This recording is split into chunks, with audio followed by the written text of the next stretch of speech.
এরা আইসে আমার রেন্ট টাকারে গাড়ি আমার এখান থেকে বাইরে করছে এরা ইসলামী সঙ্গীত শুনি এরা ওদিকে গেছে। সিসিটিভিতে দেখা যাচ্ছে জুলাই গণ অভ্যুত্থানের অন্যতম নায়ক হাসনাত শারজিস, নাসির জারা সহ আরও কয়েকজনকে। এটি 5 আগস্ট 2025 সালের মঙ্গলবার দুপুরে কক্সবাজার বিমানবন্দরের সিসিটিভিতে ধারণ করা ফুটেজ। প্রশ্ন হলো, বাংলাদেশের বর্তমান প্রেক্ষাপটে 5 আগস্টের মতো গুরুত্বপূর্ণ একটি দিনে হঠাৎ গণ অভ্যুত্থানের নেতৃত্ব দেওয়া ব্যক্তিরা কক্সবাজারে কেন, যেখানে তারা ঢাকায় জুলাই সনদ ঘোষণা মঞ্চে অথবা অনুষ্ঠানে থাকার কথা, সেখানে তাদেরকে কক্সবাজারে দেখে শুধু সাগর পাড়ের শহর নয়, কৌতূহল ছড়িয়ে পড়ে দেশ জুড়ে। বিদেশের মাটিতে বসে সাংবাদিকতা চর্চা করা বাংলাদেশি সাংবাদিকরাও বিষয়টি নিয়ে সন্দেহের তীর ছুড়ে দিতে দেরি করেননি।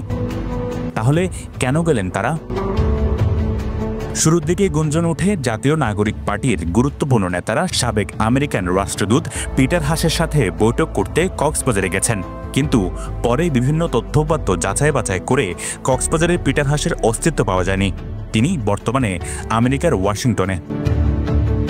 অভিযোগ ওঠে, এনসিপি নেতাদের সাথে পিটার হাস বৈঠকে বসেছিলেন ইনানির হোটেল রয়্যাল টিউলিপে। গুঞ্জনটি ছড়িয়ে যাওয়ার পরপরই বিএনপির পক্ষ থেকে হোটেলের সামনে বিক্ষোভ মিছিল করা হয়।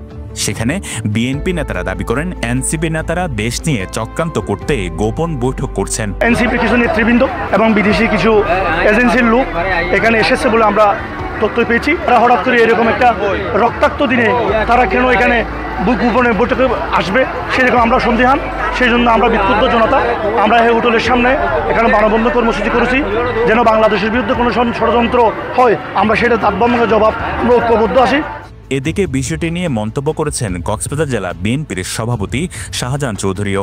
তিনি উখিয়ার এক সমাবেশে দাবি করেন, হোটেলে গোপন বৈঠক করে দেশ নিয়ে ষড়যন্ত্র করছে এনসিপি।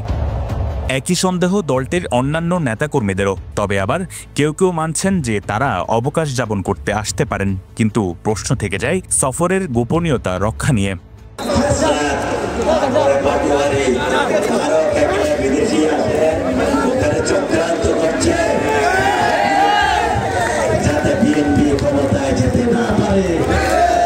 তারা যেহেতু কক্সবাজার সফরে এসেছে, বেড়াতেও আসতে পারে, আবার কোনো ষড়যন্ত্রের নকশাও আমরা বুনতে পারি। যেহেতু এরকম একটি গুরুত্বপূর্ণ দিনে কক্সবাজার চলে এসেছে, সেটার জন্য এটা বিভিন্ন ধরনের মন্তব্য করা যায়।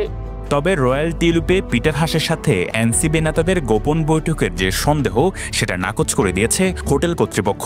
তারা বলছেন, শুধু পিটার হাস নয়, মঙ্গলবার তাদের হোটেলে কোনো বিদেশি অতিথি ছিল না। আমাদের হোটেলে আজকে পিটার হাস তো নয়, কোনো বিদেশি অতিথি আমাদের হোটেলে নাই। অন্য সময় এনসিপি নেতারা কক্সবাজারে গেলে প্রশাসনের আলাদা তৎপরতা দেখা যায়। বিষয়টি নজরে রাখেন গোয়েন্দা সংস্থাও। কিন্তু এবার এতটাই গোপনীয়তা রক্ষা করা হয়েছে যে শুধু প্রশাসন নয়, গোয়েন্দা প্রতিবেদনও ছিল না, জানানো হয়নি খোদ দলটির নেতাকর্মীদেরও। ফলে তাদের সফরের উদ্দেশ্য নিয়ে এখনও অন্ধকারে সবাই। কেউ কেউ বলছেন, যারা কক্সবাজার সফর করেছেন তারা প্রত্যেকেই দলটির নীতি নির্ধারণী পর্যায়ে। ফলে কাউকে না জানিয়ে এমন গুরুত্বপূর্ণ দিনে এভাবে হঠাৎ কক্সবাজার সফর করার বিষয়টি উদ্বেগের। অনেকে ধারণা করছেন, পিটার হাস না হলেও অন্য কোনো বিদেশি কূটনৈতিক বা ভিন্ন কোনো মানুষের সাথে বৈঠক করতেই তারা কক্সবাজার গেছেন। যদিও এ চালক বলছেন, বিমান থেকে নেমে তার গাড়ি ভাড়া করেন হাসনাত শারজিসরা। সেখানে বিদেশি বা এনসিপির বাইরে অন্য কেউ ছিল না। পরে তারা ইসলামী সঙ্গীত শুনে শুনেই হোটেল রয়্যাল টিউলিপে পৌঁছেন। এ সময় তারা গাড়িতে অন্য কোনো আলাপ করেননি।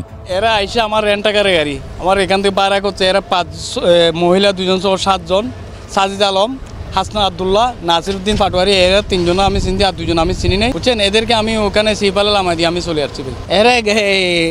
এরা ইসলামী সঙ্গীত শুনি এরা ওদিকে গেছে। দেশ জুড়ে তুমুল আলোচনার মধ্যে গোপন বৈঠকের গুঞ্জন এক বাক্যে নাকচ করে দিয়েছেন এনসিপির মুখ্য সংগঠক নাসির উদ্দিন পাটোয়ারি। তিনি গণমাধ্যমে বলেন, কারো সঙ্গে দেখা করতে নয়, হুট করে ঘুরতে আসছিলাম। পিটার হাসের সাথে বৈঠকে রিলেটেড একটা গুজব ছড়ানো হচ্ছে। এটা হলো টোটালি প্রোপাগান্ডা এবং এই ধরনের জিনিসটা আমরা বুঝতেছি না যে এখনো অথবা এজেন্সিগুলো এই ধরনের প্রোপাগান্ডা অংশ নিচ্ছে। তো এটা টোটালি প্রোপাগান্ডা এবং গুজব, এই ধরনের কোনো মিটিং অথবা কোনো কিছুই না। জুলাই গণ অভ্যুত্থানে বর্ষপূর্তি হিসেবে কক্সবাজার শহর সহ পুরো জেলা জুড়ে বিএনপি, জামায়াত, এবি পার্টি সহ বিভিন্ন দলের শোভাযাত্রা এবং অন্যান্য কর্মসূচি থাকলেও এনসিপির কোনো কর্মসূচি দেখা যায়নি।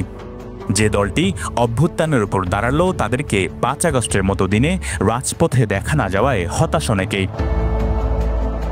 শেহাব আবরার, পেনোয়া নিউজ।